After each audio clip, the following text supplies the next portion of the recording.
Hey, what's up, lightboltjoe here. Today we are going to discuss Fast and Furious Fast and Furious Spy Racers Rio. I had to get the title down. So this is season 2 of Fast and Furious Spy Racers on Netflix. It came out October 9th, 2020, something like that. I don't know how else to say this aside from this show is perfect. Perfect.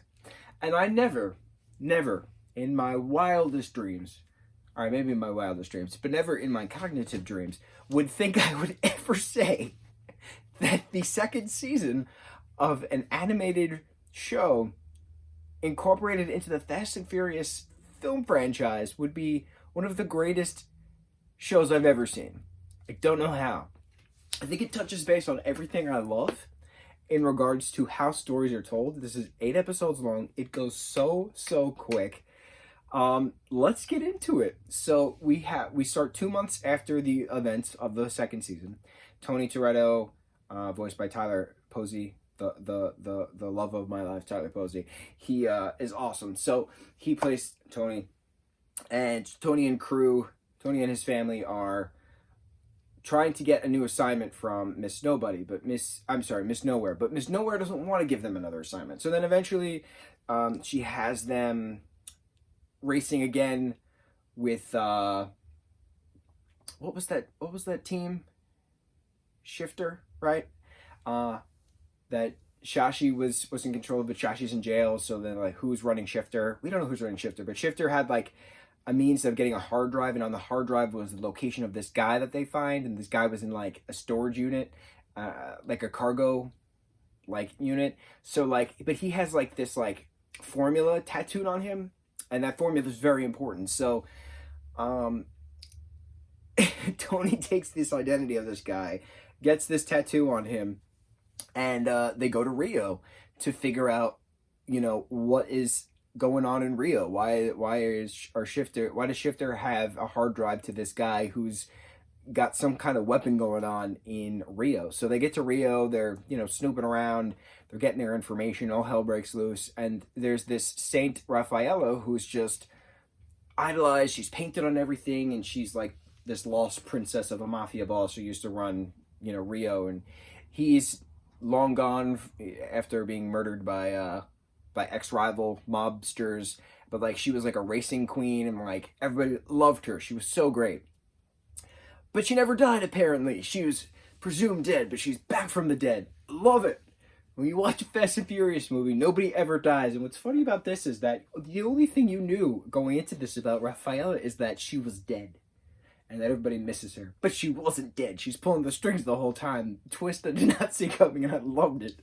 She's just this influencer who's just like calling everybody uggos and don't at me and selfies galore, and like the purpose of the weapon in Rio is the formula on Tony's arm, that it's a means of mind control. So you make this mind control potion, you can distribute it, you can get people to do whatever you want. So the goal of Rafaela is to have those in Rio under her control, to get rid of her enemies, to steal from the rival mob bosses who took away her father, and then steal the spy plane that Tony and his crew originally stole in the end of season 1, to go find her mother, who is the brains of the whole operation, who created the formula, but Frosty is the one who actually tweaked the formula to make sure it doesn't explode, because it can explode like 15 minutes after exposed to oxygen. You need so many bananas, and there's a monkey named Donut, and it's DJ, what is his name? DJ Drone is this drone that Frosty has, and like he's a DJ, so he'll like literally hover around people and like have this multicolor spotlight drop on it, and like everybody dances when the spotlight's on them, and then there's a massive dance party on the beach of Rio at the end of the show. Bro, when I tell you I laughed my ass off watching this show, watching this season, I am so amazed by the music in this. But I've said this for every single Fast and Furious film. Now talking about the TV show, the beauty of these shows is showing the culture of the places you go to. So this is season 2, right? But it's called Rio. Fast and Furious Spy Racers Rio. Tony and his crew are in Rio. The next season is called Sahara, so we'll see what happens in Sahara. But I'm so impressed. I don't impress easily. I had low expectations for this anyway, but I don't impress easily.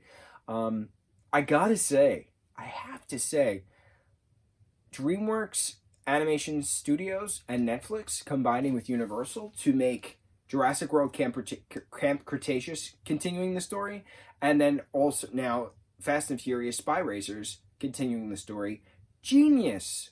Genius. The writers of both shows are incredible. And it's an animated show, so like characters are supposed to be wonky sometimes, but like sometimes you just get lost in it because like you have these cars just racing and right, all those beautiful sound effects, and like there's Brazilian jiu-jitsu in this, and like it's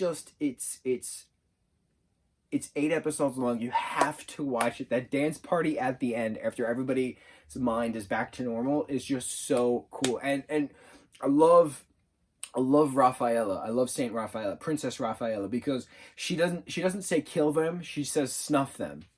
It's a kids show. So you can't have a character say, yo, kill them. You say, no, snuff them. And it's like, yo, snuff them out. It's genius. Genius. I can't wait to watch season 3. I need there to be more. And I need people to talk about this because this is a great show. Great show. That's all I got. Mucho mahalo.